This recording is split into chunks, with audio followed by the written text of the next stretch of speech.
$1 million. It's the number everyone lands on when they picture retirement, and today we're getting there 3 separate ways. The real question is this: how much would you have to invest every single day to hit 7 figures in just 10 years? Most people miss the answer badly.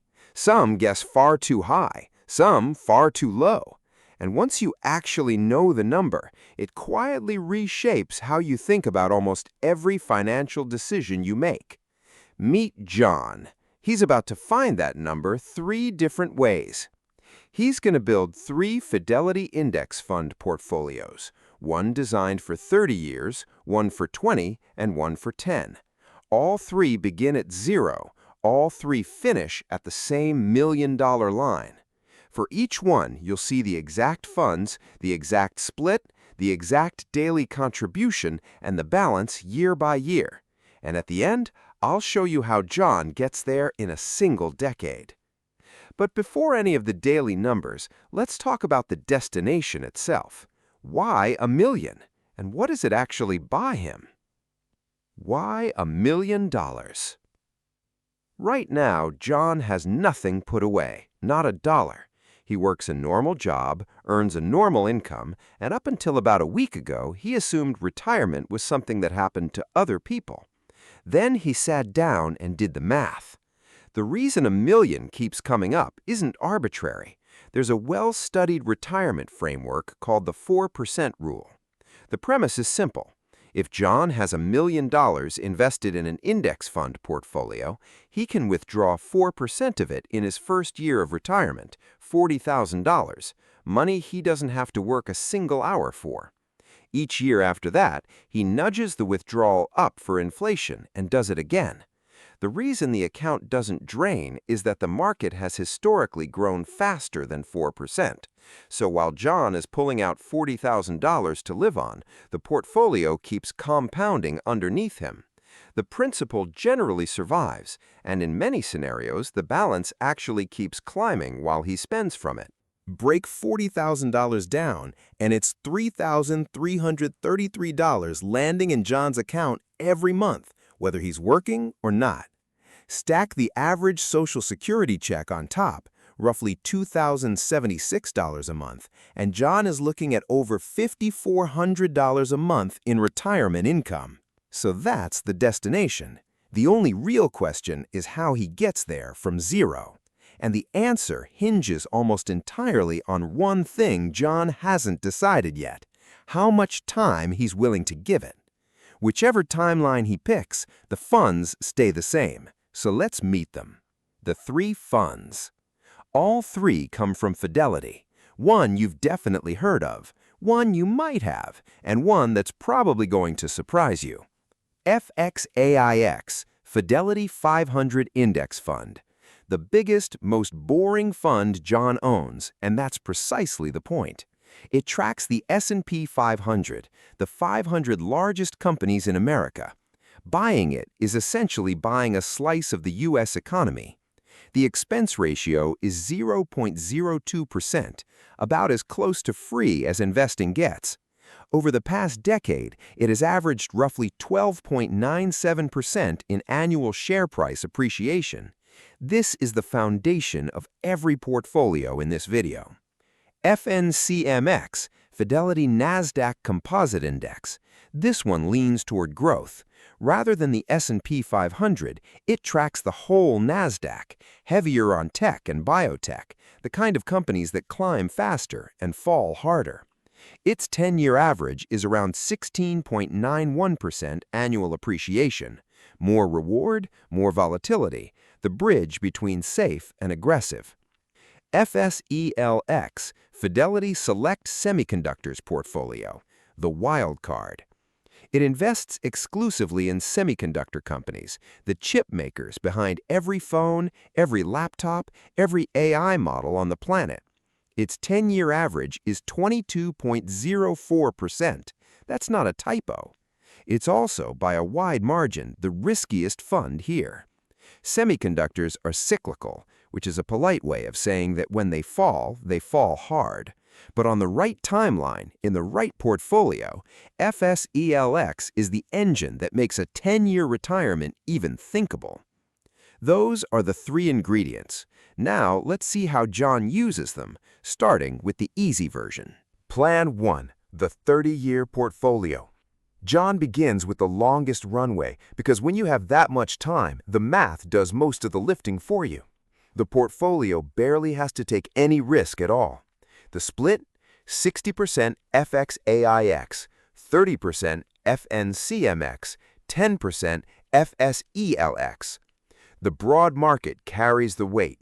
The NASDAQ adds a growth tilt. The semiconductors are a small dose of upside that can't knock the whole thing off course. Blended together, this portfolio delivers a 0.81% dividend yield, a 6.18% dividend growth rate, and just over 15% annual share price appreciation. The yield is modest, but across 30 years, it doesn't need to be impressive. That 15% is doing the real work. So what does John have to put in? $6 a day. That's the whole ask. $6, roughly a coffee and a bagel. Here's where that goes. Milestone, balance, end of year 1, $2,190. Year 10, $45,641. Year 20, $234,158. Year 30, $1,004,150. A little over $1 million funded by breakfast money. And remember, at that balance, the 4% rule starts paying John $3,333 a month for the rest of his life. But here's the part that actually matters. Of that $1,004,150, John only contributed $65,700 of his own money. The remaining $938,450 was the market doing what the market does when you give it a long enough leash. That's the truth about 30 years. You aren't really the one building the wealth. You're just the person who kept showing up. Compounding handles the rest, provided you give it the time. Which is the problem. Most people watching this don't have 30 years to hand over. So what happens when you cut compounding's runway by a third? Plan 2, the 20-year portfolio. Same three funds, different weights. The split? 35% FXAIX, 40% FNCMX, 25% FSELX. FXAIX falls from 60% down to 35%. FNCMX climbs to 40% and becomes the largest holding, and FSELX more than doubles from 10% to 25%. The logic is direct. With less time on his side, John needs faster growth, so the broad market shrinks and the aggressive funds pick up the slack. The blend now produces a 0.58% dividend yield, a 5.16% dividend growth rate, and 16.81% annual appreciation. Yield drops, dividend growth drops, appreciation climbs. That is precisely the trade John is making. The daily number? $22 a day, nearly 4 times the 30-year version, about $660 a month, or $8,030 a year. Still reachable for a lot of people. It's a couple of restaurant meals you skip, a cheaper car payment, the gym membership, the streaming services nobody actually watches, but it's a real number, and it demands a discipline the 30-year plan never asks for. Milestone, balance, end of year 1, $8,030. Year 10, $180,684. Year 20, $1,040,920. Same finish line, 10 years earlier. But look at what shifted underneath. In the 30-year plan, John put in $65,700. Here, he puts in $160,600, roughly 2.5 times more. The market still does the majority of the work, but a far larger slice of that final million came straight out of John's paycheck. He bought back 10 years of his life. The invoice was about $95,000 in extra contributions. Plan 3, the 10-year portfolio. Now, the version most of you clicked for, 0 to $1,083,630 in a single decade. And yes, it's going to cost considerably more than $22 a day. Before the math, let me be straight with you. This is the most aggressive plan in the video, and it is not for everyone. Watch the numbers, then decide for yourself. The split: 15% FXAIX, 35% FNCMX, and 50% FSELX. FXAIX collapses to just 15%. FNCMX sits at 35%, and FSELX, the semiconductor fund, takes the single largest position at 50%, half the portfolio concentrated in one sector. That is a bet, and it should be named as one. The reasoning is the same thread running through this entire video. With only 10 years to compound, the broad market simply cannot carry John to $1 million. He needs a growth rate the S&P 500 can't produce inside a decade, so the aggression doubles. The blended numbers show it. Dividend yield falls to 0.34%, dividend growth falls to 3.44%, but share price appreciation jumps to 18.88%, the highest of all three portfolios. The daily contribution, brace yourself, is $120 a day. That's about $3,650 a month, $43,800 a year, every month for 10 straight years. Realistically, pulling that off means a household income somewhere around $120,000. Below that, putting $3,650 a month into investments isn't a plan, it's a fantasy once rent and groceries and actual life get their turn. If that's not your situation, the 20-year or 30-year plan is the one that fits you. That isn't a consolation prize, that's just what the math allows. But for those who can, milestone, balance. End of year 1, $43,800. Year 5, $320,168. Year 10, $1,083,630. Of that final balance, John personally contributed $438,000.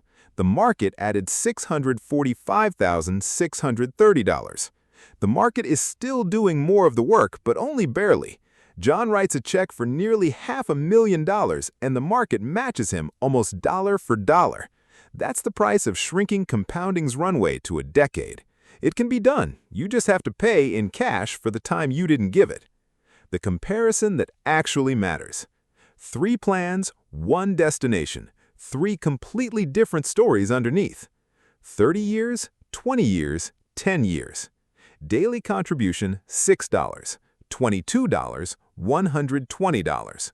John's own money, $65,700, $160,610, $438,000.